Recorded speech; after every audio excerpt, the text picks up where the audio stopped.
Thank you for having me. The title of this talk is How Renters Will Save the World. I'm going to cover a bit of history to set up the story, and that starts with my own history because I want you to know where I'm coming from.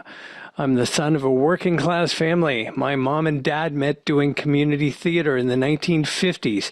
That is the two of them in the bottom right of the old newspaper photo. My father was a union worker in a print shop.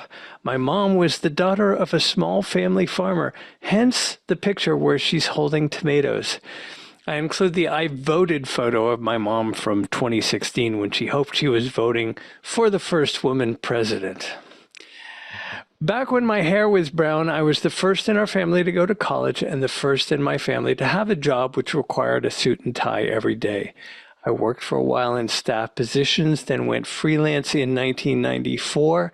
And since 2016, I've worked almost exclusively for nonprofits focused on the environment, civic engagement, the arts, social justice. My job is to know stuff that will help them and to communicate stuff so that everyone can help them. Now, some history about ownership. Owners tend to focus on the metaphorical white picket fence. It's an appealing idea for you and your family and friends to have a space of your own. Single-family zoning started in California in 1916, in Berkeley, of all places. By 1926, the Supreme Court decided that it was a legitimate use of the police power of cities to ban apartment buildings from certain neighborhoods. In the majority opinion, Justice George Sutherland referred to an apartment complex as a parasite. Quote, "Very often the apartment house is a mere parasite constructed in order to take advantage of the open spaces and attractive surroundings created by the residential character of the district." Sutherland worked in concert with a few other conservative justices, striking down many of the New Deal's most progressive policies. Looking at the headlines today, my Italian friends would say, "Il passato ritorna." In the present day, we do have some progressive thinkers. To paraphrase the wisdom of many, we do not inherit the earth from our ancestors, we rent it from our children. I want to focus on one line from Greta. "I believe that one person can make a difference," she says. I'm going to come back to that. All right, one person makes a difference when they walk, when they bike, when they ride public transit, but only about 1 in 12 Americans live in a neighborhood where they can accomplish their errands on foot. Bikes are great, but less than 1% of people commute on bikes, and 2/3 of people who don't ride a bike anytime for any reason at all. Public transit is great, but 45% of Americans have zero access to public transportation. But those statistics change when you focus on renters. Renters walk, bike, and take transit. And remember that line from Greta? I believe that one person can make a difference. That is why I believe renters will save the world. Now let's go over the top 5 polluting behaviors among individuals.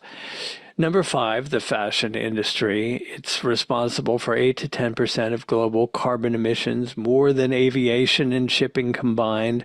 So if you buy fewer clothes, it's really very good for the planet. Number 4, banking. Banks are well-documented financiers of the climate crisis, providing trillions of dollars to fossil fuel extraction. But there are green banks that put $0 into fossil fuel business. I bet there's someone on this very Zoom who can help you with that. Number 3, food and food waste.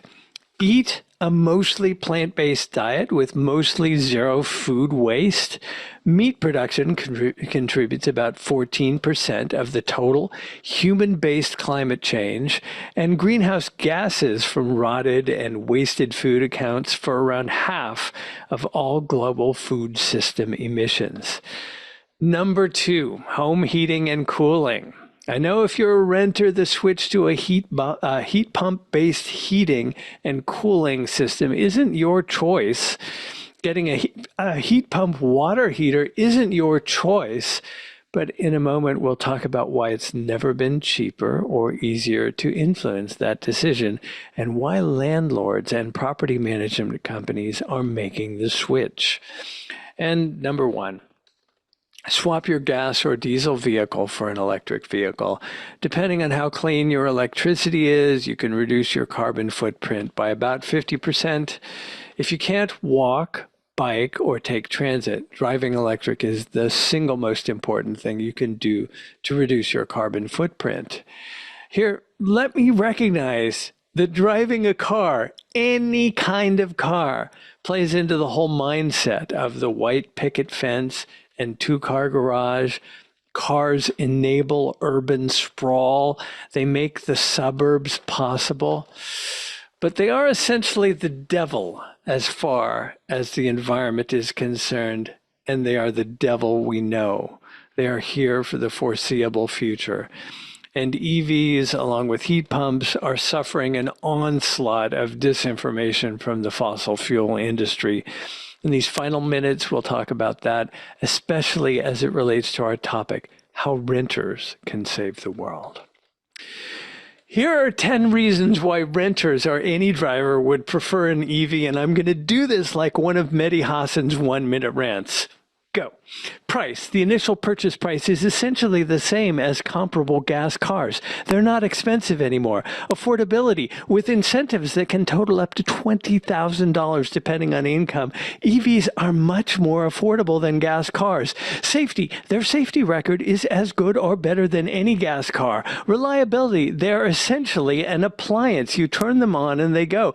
Utility. Any and all kinds of electric cars are available, including passenger sedans, trucks, small city cars, you name it. Performance. They accelerate and brake better than any gas car, period. Fuel efficiency. An EV operates at the equivalent of about $1.50 per gallon. Ease of use. You get in, you buckle up and go. It's so much simpler than gas cars. Availability. They're widely available from virtually every brand for delivery today. And finally, stewardship for the planet. They are without doubt far superior to any gas vehicle. It's not even close. The devil that is the fossil fuel industry and its surrogates will tell you the opposite. They're expensive and dangerous and unreliable. Their batteries contain toxic materials mined by children, and there is a kernel of truth to the battery issue. But EVs are better for the environment. We've known this for a long time, and you don't have to take my word for it. The article on the left is from the Union of Concerned Scientists. On the right is an article from Earth Justice. I especially like the cut line on that one. Electric vehicles stack up better than combustion any which way you look at it. And here's something that the fossil fuel industry doesn't want people to know. Right to charge laws exist so that renters can charge their EVs. California has been a leader on right to charge. Even if a renter does not have a designated parking spot, renters must, by law, have access to shared parking spaces for EV charging stations. Now, circling back to home heating and cooling, this is where, once again, lack of knowledge is an issue. Heat pump heating and cooling is cheaper to install and more economical to run than traditional natural gas heating alongside a dedicated air conditioning system. Builders and developers are just beginning to wake up to this with new construction. It's a no-brainer. Why put in gas lines when electricity does it all and does it better? And in terms of retrofitting older buildings with local, regional, state, and federal government incentives, it can be cheaper to go all electric. All right, I realize we've covered a lot of ground, but I hope it makes you feel optimistic because renters are awesome. They do fashion, banking, and eating. They tackle all those challenges. Heating, cooling, and transportation. They may not know it. Those are harder challenges, but they're getting easier all the time for renters to have an effect. And that's how renters will save the world. All right. Thank you. I'm going to stop sharing. And that's the discussion topic. So if there are any questions or thoughts, I'm excited to hear them.